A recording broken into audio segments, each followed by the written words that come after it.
안녕하세요. 결혼 8개월 차 신혼부부입니다. 저는 34살, 남편은 37살이에요. 결혼이 많이 늦은 편입니다. 결혼하기 전 연애를 5년이라는 긴 시간 동안 했어요. 결혼 이야기는 이미 연애 시작하고 나서 얼마 되지 않아서부터 서로 오가기 시작했어요. 남편이 대학 졸업 후 바로 중견기업에 취직할 수 있었어서 기반이 많이 다져진 상태였고, 저도 남편이 다니는 회사만큼은 아니지만 같은 업계에서는 알아준다면 알아주는 회사에 다니면서 연차수도 오래돼서 벌이가 나쁘지 않은 편이었거든요. 이미 결혼이 준비된 두 남녀가 끝끝내 5년이라는 긴 시간을 보내고 결혼식을 올리게 된 이유는 바로 아주버님 때문입니다. 남편이 둘째로 위로 형이 한 명 있거든요. 올해로 41살인데 아직도 결혼을 못했습니다. 남편에 비해서 스펙이 딸린다거나 하는 건 아니에요. 머리도 비상하다고 들었고, 어디 유명한 IT 쪽 회사에서 나름 인지도가 있는 연구원이라고 들었습니다. 그런데 조금 자기만의 세상에 갇혀 사는 듯한 느낌을 지울 수는 없었습니다. 아마도 그래서 홍기를 놓치고도 아직도 변변찮은 여자 한 명 없이 계속 독수공방 하고 있는지도 모르겠네요. 처음엔 아주버님이 결혼을 반대한 건 아니었어요. 당시 시할머님이 장남을 두고 둘째가 먼저 결혼을 하는 게 말이나 되냐면서 아주버님 결혼할 때까진 안 된다는 주장을 굽히지 않으시는 바람에 올해는 할 수 있겠지, 올해는 할 수 있겠지 하면서 연애만 하면서 하루하루 보낸 게 어느덧 5년이라는 세월이 훌쩍 지나가 버렸더라고요. 시할머님이 아직도 살아계셨다면 아마 결혼은 상상도 못했을 거예요. 그렇다고 제가 고인이 되신 시할머님의 뜻을 무시하거나 하는 건 아닙니다. 다만 아주버님에 대한 애착이 대단하셨기 때문에 효자이신 시아버지께서 절대 시할머니 뜻을 거역하지 않으실 거란 거는 이미 알고 있었기 때문이에요. 시할머님께서 돌아가시고 나서 그제서야 정신을 차리신 시아버지 주도로 저희 결혼식이 차근차근 준비되기 시작했습니다. 그래도 결혼을 전제로 아주 오래 긴 시간 동안 연애를 해서 그런가 애초에 저와 남편이 모아놓은 돈이 상당했어요. 어차피 결혼을 할 것이란 걸 알아서 그런지 연애하면서도 결혼하면 어차피 전부 우리 돈이라는 생각이 들어 쉽사리 지갑이 열리지 않더라고요. 결혼 자금은 남편이나 저나 회사 들어간 지 얼마 되지 않은 시점부터 열심히 모아 그 돈만 해도 다른 사람에 비해 상당한 액수였는데 장장 4년 만이 넘는 기간을 기약 없는 결혼을 위해 연애만 해와서 그런가 안 그래도 많이 모아놓은 돈에 모인 돈이 더 많았어요. 애초에 처음에는 수도권 외곽에 신혼집을 구할 생각으로 있었는데 시간이 지나다 보니 서울내 전세집을 알아보게 되었고 그러다가도 또 돈이 모이니 아예 대출을 끌어모아 자가를 갖는 게 어떤가 했어요. 다행히 저희 회사나 남편 회사에도 사원들을 위한 주택대출 지원 제도가 있었기 때문에 여기저기서 싹 다 끌어모으니 위치도 좋고 투자 가치도 준수한 데다가 비교적 신축인 아파트를 구할 수 있었습니다.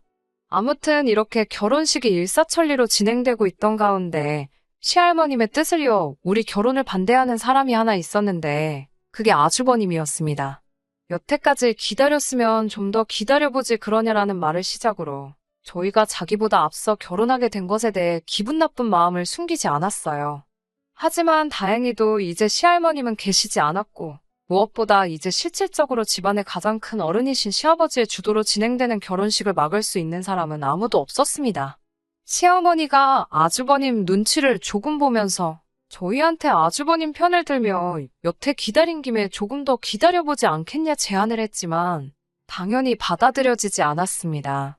시아버지는 남편 9수 전에 장가를 보내는 게 좋다고 생각하셨고 저도 더 늦췄다간 노산이라 이세 계획에 큰 차질이 생길 것 같아 양보할 수 없기도 했으니까요. 그 뒤로부터 아주버님은 틈만 나면 결혼 준비하러 다니는 저희를 쫓아다니며 해방을 놓기 시작했어요. 결혼식장 예약할 때도 아무래도 여러 사람이 오는 자리다 보니 음식 취향들을 몰라 뷔페로 진행을 하려고 했는데 아주버님이 무조건 스테이크로 해야 한다고 하더라고요. 그런데 저희가 결혼할 예식장은 뷔페도 유명한 곳이고 시식했을 때도 남편이랑 같이 먹으며 웬만한 식당 못지 않다고 느꼈던 곳이기도 하고 스테이크도 시식을 해봤는데 아무래도 대량 조리를 해야 하다 보니 고기가 많이 질겼던 느낌이 있어 뷔페로 하기로 정한 거거든요. 그런데 제가 볼 때는 그냥 반대를 위한 반대를 위해 아주버님이 심술 부리는 걸로밖에 안 보였습니다.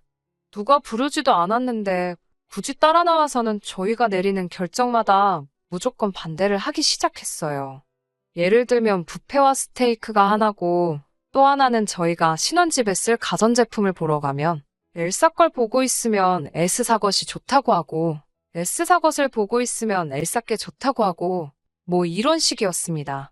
IT 전문가가 하는 말을 들으라는데 가전제품하고 아주버님이 하는 일하고 아무 연관이 없는데도 말이에요. 웨딩드레스 입는 날에도 따라와서는 신랑도 아닌 사람이 디자인이 어떻네 저떻네, 옷이 어울리네 안 어울리네 헛소리를 하고 있어서 그때는 솔직하게 남편한테 아주버님은 대체 언제까지 눈치 없이 저렇게 따라다니시는 거냐고 눈치를 줘서 남편이 아주버님이 더 이상 쫓아다니지 못하도록 조치를 해줬습니다. 그제서야 편하게 결혼식 준비를 할 수 있었어요. 결혼식을 몇 주 앞두고 있는 상황에 아주버님이 저희를 불러서 한다는 말이 결혼식 날 축가를 자기가 불러도 되느냐고 물어보더라고요. 축가는 제가 다니는 교회 찬양팀에서 해주기로 했는데 막무가내로 자기가 하겠다고 우기길래 어디 한번 드러나 보자고 노래 한번 불러주시겠냐고 물어봤어요. 정말 노래라도 잘하시는 편이었다면 대신 시키겠는데 본인을 너무 과대평가하고 있더라고요. 그래서 이미 미리 약속을 한 사람이 있어서 안 되겠다고 죄송하다고 하니 그럴 거면 노래는 왜 불러보라고 한 거냐며 화를 내시더니 자기가 저희 결혼식 날 축가를 불러야만 그나마 그중에 하객으로 온 여자들에게 자기 매력을 보여줄 수 있는 거 아니겠냐고 말도 안 되는 소리를 하시더라고요. 제 결혼식 날 자기가 결혼할 사람을 찾으려고 하는 건데 내 혼삿길마저 막을 생각이냐며 입에 거품을 물고 꼭 자기가 하겠다고 생떼를 쓰더라고요. 그 노래에 과연 누가 아주버님한테 관심을 가질지도 미지수였지만 제 한 번뿐인 결혼식 축가를 아주버님이 부르게 냅둔다는 것만큼은 용납할 수 없었습니다. 갖은 방법을 써서 아주버님 설득시키고 결국 어찌어찌 잘 넘어갔지만 정말 결혼식 준비하는 내내 아주버님 때문에 아주 짜증이 나고 스트레스 받는 일이 한두 번이 아니었어요. 제 친구들 부케 받는데 거기까지 따라 나와서 지가 부케를 받으려고 하는 통에 난리도 아니었습니다. 부케를 받은 아직 결혼 안 한 제 회사 동료한테 가서는 자기는 어떠냐고 되지도 않는 매력 어필을 하고 있더라고요. 아무튼 어찌저찌 별탈 없이 결혼식을 넘겼어요. 아주버님이 조금 열받게 하는 부분은 있었지만 저한테 직접적으로 큰 피해 입힌 거 하나 없고 짜증이야 많이 부렸지만 실제로 아주버님 의견이 반영된 적은 한 번도 없이 다 저와 남편이 원하는 대로 진행할 수 있었으니까요. 그런데 신혼여행 끝나고 돌아와서 입주 청소가 끝나고 신혼집에 들어가고 얼마 지나지 않아 아주버님과 아주 한바탕 대소동이 생기게 되었습니다. 집들이 날 저희 집에 처음으로 시댁 식구들이 모이게 되었거든요. 아주버님은 저희 집을 이때 처음 와보는 거였어요.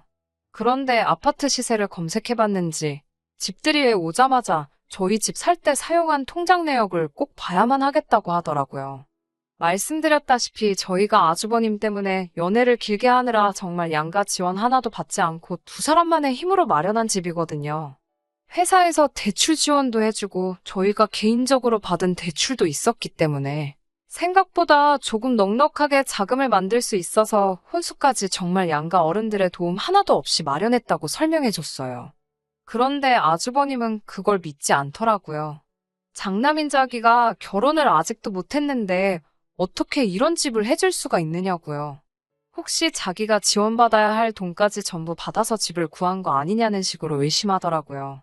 아주버님 본인도 시아버지가 자신을 탐탁치 않게 생각하는 걸 알고 있는 듯 했습니다. 우리 둘이 벌어서 모은 걸로 산 거라고 아무리 말을 해도 믿지를 않더라고요. 저희가 집 하는데 정말 아무런 도움 없이 한 거기 때문에 증명하는 거야 아무 문제도 아닌데 이런 걸 일일이 증명해 보이고 싶지도 않았습니다. 시어머니는 아주버님에게 쩔쩔매면서 저희가 하는 말이 진짜라고 너 결혼할 때 지원해줄 돈은 아직도 그대로 있고 전부 다 우리들 스스로 한 게 맞다고 했습니다.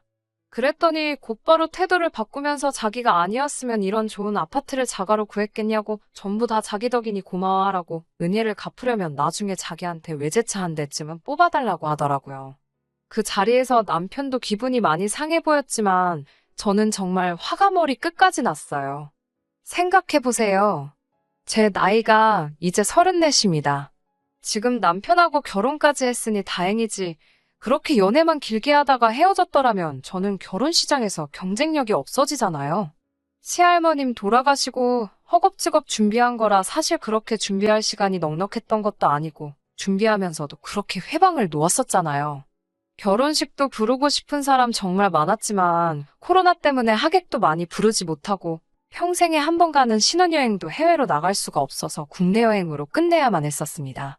거기에 이미 아이 갖기에도 늦은 편이라 지금 곧바로 아이를 가진다고 해도 노산인데 이게 다 누구 때문에 늦어진 건데 고작 이런 거 가지고 고마워하라 마라 운운하고 있으니 열이 받더라고요. 이 집이 아니었어도 암만 그동안 둘이서 안 쓰고 모았다고 한들 5년 사이 오른 서울 아파트값 생각해보면 저희가 손해본 거나 마찬가지일 텐데 말이에요. 진짜 그 자리에서 뺨싸다귀를 한 대 올려붙이고 싶었는데 남편이 제가 열받은 거 눈치채고 말려줘서 겨우 참았습니다. 아무튼 방금 말씀드린 대로 저희가 늦게 결혼을 한 만큼 서로 마음이 급해 산부인과 가서 둘 다 검사받았고 하루빨리 날 잡으라는 이야기 듣자마자 엄청 열심히 노력했어요. 그리고 자연임신에 성공하게 되었습니다. 혹시나 하는 마음에 시술 받으러 병원 예약한 걸 갈 필요가 없게 되었습니다. 양가에 임신했다는 소식을 알리니 아주 날아갈 듯이 기뻐하셨어요. 마치 친정부모님만큼 기뻐해 주시는 시부모님 보니 저도 기분이 좋아져 있었습니다. 그날 저녁에 저는 침대에 기대서 책을 읽고 있고 남편은 씻으러 화장실에 가 있는데 남편 전화기로 전화가 한 통 걸려오더라고요. 아주버님이었습니다. 전화를 받으니 전화기 너머로 술 냄새가 느껴질 정도로 아주 혀가 꼬부라져 고주망태가 되어 있는 상태였어요. 그러더니 제가 누군지는 확인하지도 않고 아주 시작부터 욕짓거리로 전화를 시작하더라고요. 그러면서 하는 말이 아주 내가 잠자코 있으니까 만만하게 보는 거냐며 너무 경우가 없다고? 새치기를 해도 정도껏 해야지. 전부 나보다 먼저 할 셈이냐며 남편에게 입에 담기도 힘든 욕을 퍼붓더라고요. 제가 듣다 참을 수가 없어서 전화를 받아 대꾸했어요. 대체 우리한테 원하는 게 뭐냐고, 지금 뭘 어떻게 해줘야지 그 입을 단 하루라도 담을 수 있냐고 성질을 내며 따졌죠. 방에서 큰 소리가 나니 심상치 않음을 느낀 남편이 씻다 말고 후다닥 뛰어나오고 제가 전화로 아주버님하고 서로 욕짓거리 하면서 싸우고 있는 걸 뜯어말리더라고요. 그리고는 전화를 뺏어받아서 너 지금 미친 거냐고 아주버님한테 너 거리면서 화를 내기 시작했습니다.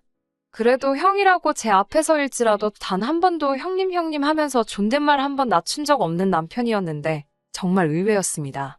아무튼 저도 그동안 참았던 거 한 번에 다 쏟아내기도 했고 남편이 전화기 이어받아서 아주버님에게 욕을 하고 있으니 갑자기 그동안 묶었던 게 한 번에 빠져나가는 것처럼 온몸에 힘이 쫙 빠지더니 방바닥에 주저앉듯 쓰러지게 되었고 그때부터 눈물이 마구마구 흐르더라고요.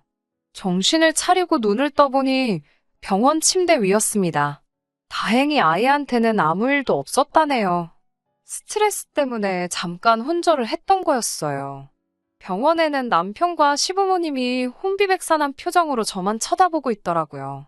다행히 뱃속의 아이한테는 아무 이상이 없었어요.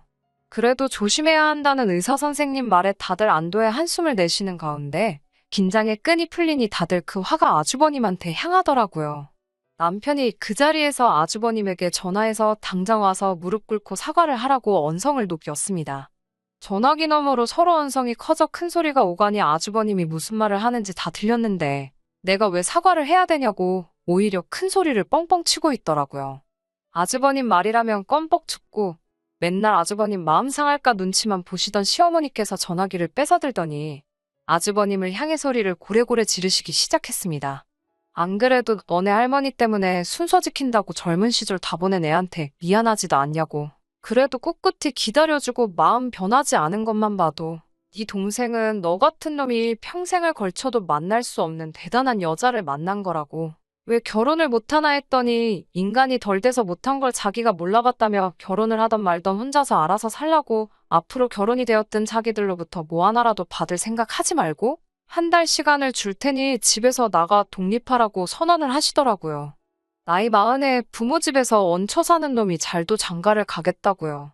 기운이 없어서 침대에 누워 있었지만 그 장면을 보는데 배꼽이 빠질 정도로 우습더라고요. 맨날 집에서 자기가 왕인 것 마냥 소리 지르던 아주버님이 찍소리도 못하고 있으니 속이 너무 후련했고요. 지금도 아직 가장 조심해야 한다는 임신 초기입니다. 살짝 표관하게 배가 부르기 시작했어요. 아이는 건강히 무럭무럭 자라고 있습니다. 아주버님은 결국 집에서 쫓겨나서 어디 월세방 구하셔서 혼자 지내고 있다고 들었어요. 쫓겨난 게 속 시원한 것보다 앞으로 한동안 얼굴 볼 일이 없어서 너무 좋습니다. 자기 때문에 희생한 세월이 얼마인데 축하는 못해줄 망정 경우를 따지는 게 너무 화가 나서 어떻게든 한 방 먹여주고 싶었는데 자기 스스로 제 무덤을 팔 거라고 누가 생각을 했겠어요? 아주버님이 정신을 차릴지는 나중 가서 알 문제고 저는 뱃속의 아이 건강을 위해서라도 행복하고 좋은 일들만 생각하며 지내볼 생각입니다. 좋은 소식 기다려주세요. 그러면 이제 사연 마치도록 할게요. 끝까지 들어주셔서 감사합니다. 오늘의 사연은 여기까지입니다. 구독과 좋아요, 알람 설정 부탁드리고 더 좋은 사연으로 다시 찾아뵙겠습니다. 감사합니다.